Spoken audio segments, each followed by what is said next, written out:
меҳронаи фурӯзон як хонандаи синфи 9 мактаби таҳсилоти миёнаи умумии рақами 2 ноҳияи Зафаробод дар заминҳои пахтазор зери чархи трактор ба ҳалокат расидааст.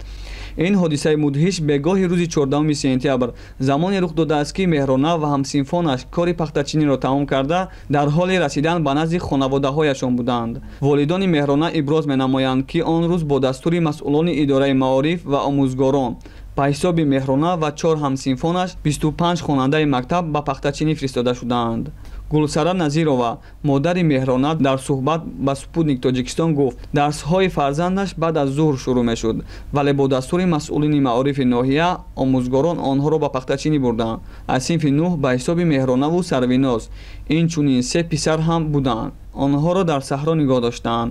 Меҳрона ва Сарвиноз дар болои оҳани борти трактор истода буданд, вале ин вақт ронанда тракторро ба ҳаракат медарорад ки Сарвиноз худро ба поён мерасонад, вале Меҳрона ба замин афтида зери чархҳои трактор мемонад.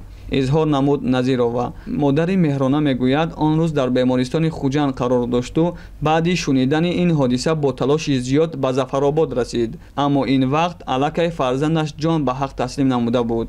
субҳи рӯзи 15 сентябр ҷанозаи Меҳронаи Ғурамарг дар ноҳияи Зафаробод ба хок супурда шуд. масъулони идораи маорифи ноҳияи Зафаробод дар бораи ҷузъиёти ин ҳодисаи фоҷиабор аз суҳбат худдорӣ мекунанд.